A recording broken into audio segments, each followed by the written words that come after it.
Set ফাংশনের এই অঙ্কটা তুমি পারো, কিন্তু তুমি 4 নাম্বার পাইবা না যদি এই ভুলগুলি করো। ভুলগুলি খুবই সিম্পল, একটু বাংলা কথার ভুল, কিন্তু অনেকে এই ভুলটা করে। তোমার যাতে এই ভুলটা না হয় এর জন্য এই ইজি ক্লাসটা একটু ধৈর্য নিয়ে দেখো।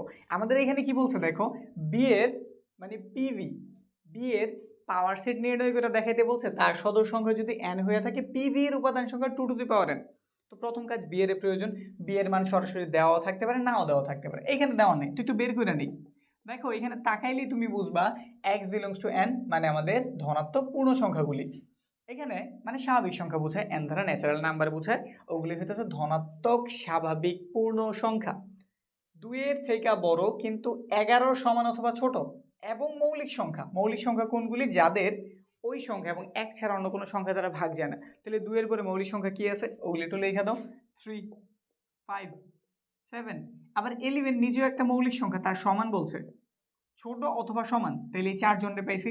এখানে যেহেতু আমি 4টা পাইছি, আমাদের উপাদান সংখ্যা পাওয়ার সেট সংখ্যা কয়টা হওয়া উচিত? 2 টু দি পাওয়ার n মানে 2 টু দি পাওয়ার 4, 16টা না? কিভাবে লিখতে হইব, বাংলাটা কিভাবে লিখতে একটু ধৈর্য নিয়ে দেখতে থাকো। এইখানে প্রথম কাজ আমরা এটা বের করতেছি, বলছেন এটাকে নির্ণয় করে দেখাও। তো নির্ণয় শুরু করলাম। অনেকেই পারো, অনেকে আবার এটাতে একটু ভেজাল লেগে যায়। কারো কারো 16টার জায়গায় 15টা বের হয়, 14টা বের হয়, কারো কারো এমনও হয় বেশিও বের হয়ে যায়। তো এটা তুমি খেয়াল রাখবা কিভাবে 16টা কিভাবে বের হয়। প্রথম কাজ একদম সিম্পল কথা, বড় করে একটা সেকেন্ড ব্রেকেট ওপেন করো, তারপর প্রতিটা মানের একটা একটা করে লেখো। যেমন ব্রেকেট দিয়ে একটা 3 লিখে দিলাম, কমা, ব্রেকেট দিয়ে একটা 5 লিখে দিলাম, ব্রেকেট দিয়ে 7 লিখলাম, তারপরে 11 লিখলাম। একটা একটা করে লেখা শেষ, কোনো ঝামেলা নেই, এটা সবাই পারো, একদম ইজি কাজ। এরপরে দুইটা দুইটা দুইটা দুইটা করবা, ঠিক আছে, কিন্তু প্রথম কাজ তুমি আগে প্রথমটার কাজ একদম শেষ করো।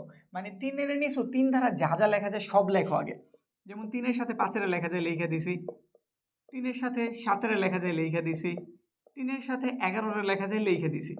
3 দ্বারা আর নতুন কিছু বানানো সম্ভব না, কারণ নিয়মটা হইতেছে আমরা হাতের বাম থেকে টানে যাবো, সবসময় হাতের বাম থেকে কই ডানে। ঠিক আছে, এটা কিন্তু মনে রাখলে, শুধু এই কনসেপ্ট মাথায় রাখলেই হয়েছে।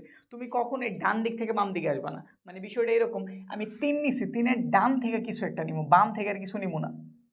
ঠিক আছে, বুঝছি। 3-এর কাজ শেষ, কারণ 3-এর বামে আর কেউ নাই। এবার 5-এর কাছে যাও। আমি কি বলছিলাম? ডানে যাইতে, বামে যাওয়ার কোনো চান্স নাই, নাহলে তুমি লিখতে পারতো 5-3, এটা লেখার অপশনই নাই। তুমি সবসময় হাতের বাম থেকে কই যেতেছো? ডানে। তাহলে এই দিকের গুলো নিতে হবে। 5-এর সাথে কে আছে? 7। তো লিখে দিলাম 5, তার সাথে 7। আবার 5-এর সাথে চাইলে 11ও লেখা যায়, তাহলে লিখে দিলাম 5, 11। 5-এরটাও শেষ, কারণ 5-এর ওই দিকে যাওয়ার অপশন নাই। 7, 7-এর সাথে আর একটাই আছে 11, দিয়ে দিলাম 7, সাথে আছে 11। দুটা দুটা করে লেখাও শেষ। এবার হইতেছে তিনটা তিনটা কইরা, কয়টা কয়টা? তিনটা তিনটা কইরা। প্রথম গুলির আগে টার্গেট করি 3, 5, 7। কত?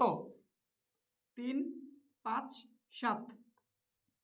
3, 5-এর আগে শেষ করি। 3, 5, 7 লিখছি, এবার লেখা যায় 3, 5, 11। 3, 5, 11 সেম সেম জিনিস হলে হইব না, সব নতুন নিতে হইব। 3, 5, 7 লিখছি, 3, 5, 11 নিছি, হইল। 3, 5 এগুলো নিয়ে আর কিছু বানানো সম্ভব না। তাহলে দেখো তো 3, 7, 11 লেখা যায় কিনা? হ্যাঁ লেখা যায়, কারণ আমি লিখি নাই এখনো। 3, 7, 11 কি লিখছি? লিখি নাই। তাহলে লিখে দিলাম আমি 3, 7, 11। তারপরে 3 দিয়ে সব লেখা হয়ে গেছে। এবার একটু গইনা দেখো, যদি মনে হয় আমি কি কাছাকাছি আসতে পারলাম নাকি না, একটু টেস্ট করবে, একটু গইনা দেখি। 1টা 2টা 3টা 4টা 5টা 6 7 8 9 10 11 12 13টা হয়েছে। আর কয়টা দরকার? আর মাত্র 3টা দরকার। 13 14 15 16। তুমি এইটুক তো জানো, পুরোটা একবার লেখা যায়, একটা ফাঁকা সেটও লেখা যায়। তাহলে অলরেডি দুইটা তোমার জানা আছে, আর মাত্র কয়টা প্রয়োজন? একটা প্রয়োজন। আরেকটাকে এই যেটা 5 7 11 লিখে দিলাম। 5 7 11, 5 7 11। এবার পুরোটারে লেখো 3 5 7 11। আরেকটা কি সেট? ফাঁকা সেট। এই যে ফাঁকা সেট, ব্রেকেট ক্লোজ। কয়টা হয়েছে? 16টা হয়েছে। এখন ঠিক আছে, এখন একটু বাংলা কথা, এই যে গুরুত্বপূর্ণ জায়গা, যেটাতে অনেকেই ভুল করো। ছোট্ট একটু কথা, ইজি একটা কথা, এটা কেউ লিখতে পারো না। লিখতে না পারে 1 নাম্বার কাটা খাও। তো কিভাবে লিখবা? প্রথম কথা তুমি একটু লেখো, বি এর উপাদান কয়টা লেখা দাও। বি এর উপাদান সংখ্যা, উপাদান সংখ্যা। গাইডে কি দেখছো, কোন স্যার কি করেছে না করেছে, সব কিছুর দিকে একবারে খেয়াল দিও না। তুমি জাস্ট একটা মনে রাখবা, প্রপার ভাবে মনে রাখবা।